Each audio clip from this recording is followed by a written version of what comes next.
আমরা দশম শ্রেণীর প্রথম অধ্যায় একচল বিশিষ্ট দ্বিঘাত সমীকরণ এই অধ্যায়টি নিয়ে আলোচনা করছি। এর আগের লেকচারগুলিতে আমরা একচল বিশিষ্ট দ্বিঘাত সমীকরণের প্রাথমিক ধারণা নিয়ে আলোচনা করেছি। তো আজকের লেকচারে আমরা একচল বিশিষ্ট দ্বিঘাত সমীকরণে বীজ সম্পর্কে আলোচনা করব। তো দেখো, কোনো একটা দ্বিঘাত সমীকরণ ধরে নাও যে x square plus 5x plus 6 সমান 0। তো এটা যদি দ্বিঘাত সমীকরণ হয় তাহলে বলো তো এই দ্বিঘাত সমীকরণকে যদি আমরা সমাধান করি, সমাধান করলে দেখো আমরা এক্সের কিছু মান পাবো। একটা এক্সের মান পাবো আমরা -3 এবং এক্সের মান পাবো আমরা -2। এবার বলবে স্যার এক্সের মান -3 এক্সের মান -2 কী করে পেলাম? দেখো, আমরা এই ধরনের দ্বিঘাত সমীকরণকে সমাধান করার অনেকগুলি আমাদের পদ্ধতি ছিল। সেই পদ্ধতিগুলির মধ্যে দিয়ে আমরা এগুলো সমাধান করেছিলাম। তো যদি সমাধান করা হয়, সমাধান করলে দেখো এক্সের মান -3 পাবো, এক্সের মান -2 পাবো। অর্থাৎ এই সমীকরণে আমরা -3 একটা সমাধান পাবো আর -2 একটা সমাধান পাবো। তাহলে এই যে এক্সের মানগুলো পেয়েছি, কী কী মান পেয়েছি বলো তো? এক্সের মান পেয়েছি -3 এবং অপরটি পেয়েছি -2। তাহলে এই যে এক্সের মান পেয়েছি বা সমাধান পেয়েছি, এই সমাধানগুলোকেই বলা হচ্ছে আমাদের কি বীজ বলা হচ্ছে। তার মানে এক কথায় কোনো একটা দ্বিঘাত সমীকরণকে সমাধান করলে যে সমাধানগুলো আমরা পাই সেই সমাধানগুলোকেই বলা হচ্ছে বীজ, আর কিচ্ছু না। তার মানে যখনই কোনো একটা দ্বিঘাত সমীকরণকে সমাধান করতে বলবে অথবা বীজ নির্ণয় করতে বলবে, সেই দ্বিঘাত সমীকরণকে সমাধান করতে হবে। সমাধান করে এক্সের অর্থাৎ যে চলরাশি থাকবে সেই চলরাশির মান যেগুলি পাবো সেইগুলোকেই বলা হচ্ছে আমাদের বীজ। তাহলে এসো আমরা একচল বিশিষ্ট দ্বিঘাত সমীকরণে কোনো একটা যদি বীজ বলে দেওয়া থাকে, তাহলে সেই বীজ বলে দেওয়া থাকলে সেখান থেকে আমরা কী কী তথ্য পাই সেগুলো আমরা একটু দেখে নিই। দেখো, আমরা লিখেছি যে a x square plus b x plus c সমান 0। আমরা জানি এটা হচ্ছে যে কোনো একচল বিশিষ্ট দ্বিঘাত সমীকরণের সাধারণ আকার, যেখানে এ বি সি হলো আমাদের ধ্রুবক বা বাস্তব সংখ্যা, যেখানে এর মানটা কখনো শূন্য হওয়া চলবে না, আর এক্স যেটা রয়েছে সেই এক্সটা হলো আমাদের চলরাশি। তাহলে a x square plus b x plus c সমান 0 একটি একচল বিশিষ্ট দ্বিঘাত সমীকরণের বীজ আলফা হলে, দেখো বীজ বলে দিয়েছে, একটি বীজ বলে দেওয়া আছে, কী বলে দেওয়া আছে? আলফা। তাহলে বীজ যদি আলফা হয় তাহলে দেখো বীজ সমান আলফা লিখেছি আমরা। তাহলে এই বীজ আলফা বলে দেওয়া থাকলে আমরা কী কী তথ্য পাই? দেখো, প্রথম তথ্য পাচ্ছি আমরা যে চলরাশি আছে। কি চলরাশি আছে বলো তো? এক্স আছে চলরাশি, তাহলে সেই চলরাশির মানই হচ্ছে আলফা। আমরা জানি, একটু আগে দেখলাম যে কোনো একটা দ্বিঘাত সমীকরণ সমাধান করলে যে মানটা পাই সেটাকে বীজ বলা হচ্ছে। তার মানে এটা যদি বীজ হয় তার মানে সেটা হচ্ছে কার মান? এক্সের মান। তাহলে যে চলরাশি থাকবে সেই চলরাশির মান। আবার এই আলফাটাকে যদি আমরা বাম দিকে নিয়ে আসি, তাহলে বাম দিকে নিয়ে আসলে দেখো এক্স মাইনাস আলফা পাবো। ডান দিকে শূন্য লিখবো না, যেহেতু উৎপাদকের আকার লিখছি তার জন্য। তাহলে এক্স মাইনাস আলফা এটি একটি কী হবে? উৎপাদক হবে। তাহলে প্রথমত হচ্ছে এক্স সমান আলফা হবে। দ্বিতীয় হচ্ছে এই আলফাটাকে যদি বাম দিকে নিয়ে আসা হয়, তাহলে বাম দিকে নিয়ে আসলে যে অংশটা পাবো সেই বাম দিকের অংশটাকে বলা হচ্ছে একটা উৎপাদক। আবার এই আলফা দ্বিঘাত সমীকরণটি কী করবে? সিদ্ধ করবে। তার মানে কোনো একটা দ্বিঘাত সমীকরণ যে আমরা বীজটা পাই সেই বীজটা অবশ্যই দ্বিঘাত সমীকরণকে সিদ্ধ করবে। সিদ্ধ করার অর্থ কী?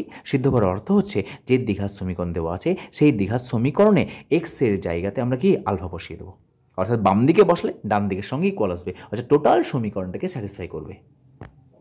যেমন দেখেন ওখানে যে এখানে ছিল এক্স স্কোয়ার, দেখো এক্সের যাতে আলফা বসিয়েছি, তার জন্য কত হয়েছে? A alpha square plus b alpha. দেখো এখানে বি এক্স আছে, এক্সের জায়গাতে আমরা আলফা বসিয়েছি, দেখো বি আলফা হয়েছে। আর সি আছে এখানে কনস্ট্যান্ট, সি বসিয়েছি সমান 0। শুধুমাত্র আমরা এখানে যেখানে যেখানে এক্স আছে প্রত্যেকটা এক্সের জায়গাতে আমরা কাকে বসিয়েছি? আলফাকে বসিয়েছি।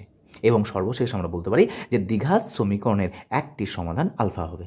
একটু আগে আমরা দেখলাম যে কোনো একটা দ্বিঘাত সমীকরণ বীজ মানে হচ্ছে সেটা কি? সমাধান। তাহলে কোনো একটা দ্বিঘাত সমীকরণে যদি বীজ বলে দেওয়া থাকে তাহলে আমরা এই সকল তথ্যগুলোকে আমরা পাই যে কোনো দ্বিঘাত সমীকরণে। তাহলে সেটা কী হবে? সেটা এক্সের মান আলফা হবে, এক্স মাইনাস আলফা একটা উৎপাদক হবে, আলফা দ্বিঘাত সমীকরণকে সিদ্ধ করবে, আবার দ্বিঘাত সমীকরণে একটি সমাধান কী হবে? আলফা হবে। যেমন ধরে নাও যে x square plus 5x plus 6 সমান 0।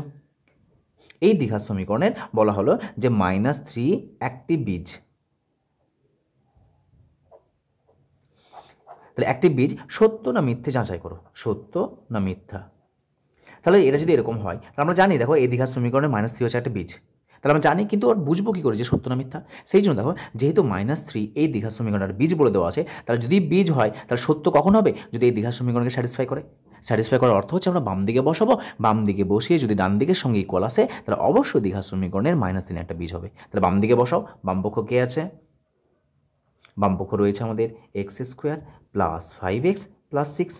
আচ্ছা বলো তো, এটা বীজ বলে দেওয়া আছে। আচ্ছা বীজ মানে কি? এখানে কে চলরাশি আছে? এক্স। তার মানে আলটিমেট এক্স সমান -3 বলে দেওয়া আছে। তাহলে এক্সের মান -3 বসিয়ে দাও। তাহলে -3 বসালে কত হচ্ছে? -3 whole square plus 5 into -3 plus 6। কেন বসালাম? কারণ এটা এক্সের মান। তাহলে তুমি এখানে যেখানে যেখানে এক্স দেখতে পাচ্ছ প্রত্যেকটা এক্সের জায়গাতে -3 বসিয়ে দাও। দেখো -3 বসালো, তাহলে -3 এর স্কোয়ার কত হবে? এটা আমাদের +9। এটা হচ্ছে প্লাসে মাইনাসে মাইনাস, এটা হচ্ছে আমাদের 3 × 5 = 15 প্লাস 6। দেখো এটা +9 প্লাস 6 কত হচ্ছে আমাদের? +15। এটা হচ্ছে -15 সমান কত আসছে? 0। দেখো স্যাটিসফাই করছে? দেখো বাম দিকে ছিল x² + 5x + 6, ডান দিকে শুধুমাত্র শূন্য আছে। যেহেতু বাম দিকে x এর মানটা বসিয়ে ডান দিকের সঙ্গে ইকুয়াল এসছে, দেখো 0 চলে এসছে, সমান হচ্ছে কত আমাদের? ডান পক্ষ। তার ডান পক্ষ পেয়ে গেছি। সুতরাং এই x সমান -3 এই দ্বিঘাত সমীকরণকে কী করলো? স্যাটিসফাই করলো, সিদ্ধ করলো। দেখো এই অপশানটা, যে আমরা জানি যে আলফা যদি দ্বিঘাত সমীকরণের একটা বীজ হয় তাহলে আলফা দ্বিঘাত সমীকরণকে কী করবে? সিদ্ধ করবে। দেখো এইটা তাই হয়েছে, a α² + b α + c = 0। দেখো এটা হয়েছে। তাহলে কত পেলাম আমরা? এখানে মানটা বসিয়ে দেখো ডান দিকের সঙ্গে সমান হয়েছে, অর্থাৎ সিদ্ধ করছে। সুতরাং আমরা বলতে পারবো যে x সমান -3 অথবা শুধুমাত্র -3। এই যে -3, সেই -3 হলো এই দ্বিঘাত সমীকরণটি বীজ। তার সত্য না মিথ্যা? এটা হচ্ছে সত্য। এরপর আমরা এই যে বীজ সম্পর্কে দেখবে বেশ একটা প্রবলেম আমাদের কোষে দেখিতে রয়েছে, সেই কোষে দেখির প্রবলেমগুলোকে আমরা সমাধান করব।